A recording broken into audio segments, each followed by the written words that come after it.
जो prime minister का day before yesterday address था, उसके अंदर भी एक जुमला बड़ा मीनिंगफुल था। आपको पहले मैं सुनाना भी चाहता हूँ, फिर थोड़ा सा उसके ऊपर बाहर चीज़ें आनी शुरू होती हैं तो उसके पीछे बहुत कुछ चल रहा होता है। जो एक्सीडेंट ना हो ये कोई नहीं चाहता, लेकिन अपने ड्यू प्रोसेस के लिए एक दूसरे के साथ बात करें तो वो मुनासिब बात है। सुनो मिनिस्टर का परसों वाला एड्रेस। एक किताब है द अरब कॉन्क्वेस्ट, अंग्रेज ने लिखी हुई है। वो उस किताब के अंदर बताते हैं कि जो जनरल बनता था वो जाके वो काम कर देता था, यानी कोई सोच ही नहीं सकता था, किसी का नाम भी नहीं होता था जाके बड़ा। ये सोच लें कि दुनिया की तारीख का खालिद बिन वलीद शायद ही दुनिया की तारीख में इतना बड़ा कोई जनरल आया हो। वो कभी जंग ही नहीं हारे थे। हजरत उमर उनको कहते थे कि नहीं तुम छोड़ो, किसी और को मैं कमांड देने लगा हूं।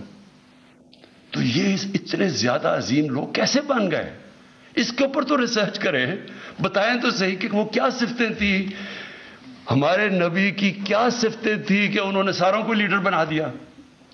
तो हमें तो सबसे बड़ा मसला ही पाकिस्तान में लीडरशिप क्राइसिस है, हमें तो लीडर ही नहीं यहाँ मिलते।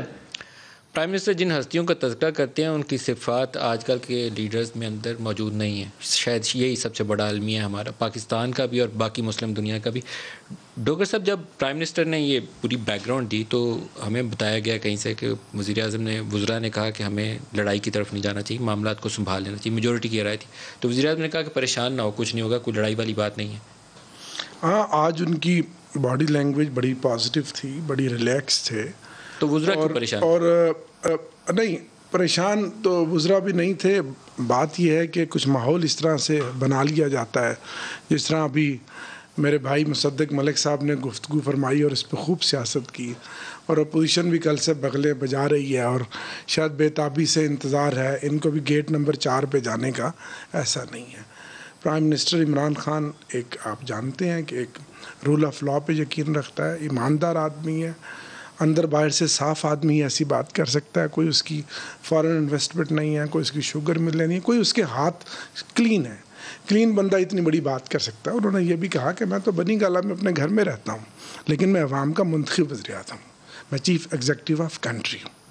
तो वज़रा को उन्होंने फिर क्या मशवरा दिया? नहीं, वज़रा को मशवरा तो ज़ाहिर है सब भी ये चाहते हैं कि हुकूमत जो है वो अपने तमाम इदारों के साथ आइनी तौर पर साथ लेकर चले, मुशावरत का अमल भी हो, और एक जो फ़ौज की कुर्बानियाँ हैं और पाकिस्तान फ़ौज का जो किरदार है, जनरल बाजवा का किरदार है, और इस वक्त जब हम चौमुखी लड़ाई लड़ रहे हैं, हमारे बॉर्डर्स पे जो एक जंग की कैफियत है और हिंदुस्तान बिल्कुल दाग लगा के बैठा, तो हम अफोर्ड ही नहीं कर सकते कि हम अपने अस्करी इदारे से खुदा न खास्ता, माजी में जिस तरह नवाज शरीफ साहब और बहुत सारी हुकूमतों का मसला यही होता था कि हम इस स्टेज के ऊपर कोई तनाव पैदा करें और खुदा न खास्ता कोई एक नया नाखुशगवार वाक़या हो। हम नवाज शरीफ ने जनरल बाजवा समेत कुछ 5-6 आर्मी चीफ की तैनाती की जी, और सभी से उनकी लड़ाई भी हुई, किसी से खुशी के साथ रुखसती नहीं हुई उनकी, कोई ना कोई वो एक तनाव वाली कैफियत होती थी। जनरल बाजवा के जो तल्लुकात इमरान खान के साथ थे बहुत कुर्बत वाले थे, इन्होंने उनको एक्सटेंशन भी दी दूसरी मुद्दत के लिए। ये क्रिकेट के कप्तान थे, 92 का वर्ल्ड कप जीता, वो खुद क्रिकेट के खिलाड़ी हैं, आर्मी चीफ तो हैं ही, क्रिकेट भी खेलते हैं, तो इनकी कुर्बत थी, बड़े सेवरल रीज़न जिसकी वजह से एक दूसरे से करीब आए थे। अभी क्या हुआ?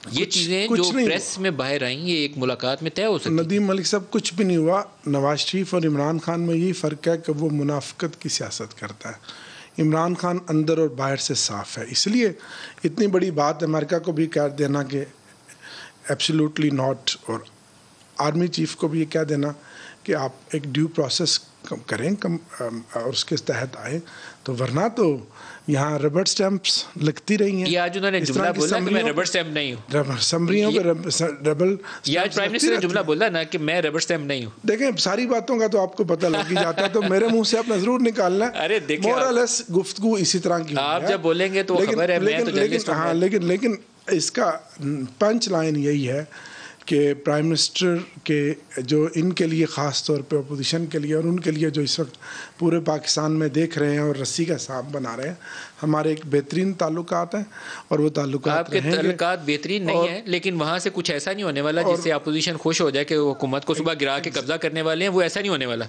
उधर ऐसी कोई सोच मौजूद नहीं है और वो करेंगे नहीं। और वैसे भी जी देखें, मैं नेशनल सिक्योरिटी की मीटिंग मैंने कंडक्ट करवाई 8-9 घंटे, उसके अलावा मेरा जनरल फैज़ से और जनरल बाजवा से इस टेन्योर में ख़ास तौर पे बड़ा क्लोज इंटरेक्शन रहा है। मैं समझता हूँ इन दोनों बड़ों ने और ओवरऑल भी जमहूरियत के लिए, इस मुल्क को स्ट्रेंथन करने के लिए, इस पीस के लिए और इस सारे माहौल में जिस तरह से पाकिस्तान की जो इस हुकूमत को, डेमोक्रेटिक सिस्टम को सपोर्ट किया, तो ये सारी खबरें हैं कि वो चाहते हैं कि खुद टेक ओवर कर लेंगे, ये इक़्तिदार की कुर्सी पे बैठ टेक ओवर नहीं होगा, बिल्कुल वो नहीं चाहते। नहीं, मैं तो ये मलिक साहब, ये सूरत हाल तो आज 3-4-5 दिन पहले की बनी है ना, कि ऐसी क्वेश्चंस होते हुए हैं उन पे। लेकिन आप लोगों के दरमियान में जो गैप है वो अब काफ़ी बढ़ गया और आप लोगों ने जिस तरीके से इसको हैंडल किया है वो काफ़ी मिस हैंडल किया, ना करते तो ज़्यादा मुनासिब होता। हाँ देखें, कुछ ना कुछ तो कहीं ना कहीं तो होता है ना। नहीं, थोड़ा कुछ नहीं हुआ। देखें, मेरे जैसे किसी जर्नलिस्ट के ऊपर आप कोई अटैक वैक कर देना तो वो आप सारे कह देते हैं कि जर्नलिस्ट सारे होते ही ऐसे हैं, लेकिन वो सर्विंग ऑफिसर्स हों, आर्मी चीफ हो, कोई DGI आउट गोइंग है, उसके ऊपर आप कुछ नहीं कर सकते, उसके ऊपर संभाल के चलना पड़ता है। तो इसीलिए तो एहतियात का दामन आज से मत छोड़े। एग्जैक्टली, यह आपके लिए भी मशवरा है और नून लीग वालों के लिए भी मशवरा है, जो अभी खुशियाँ मना रहे हैं, पता नहीं कल इनका भी बनना क्या।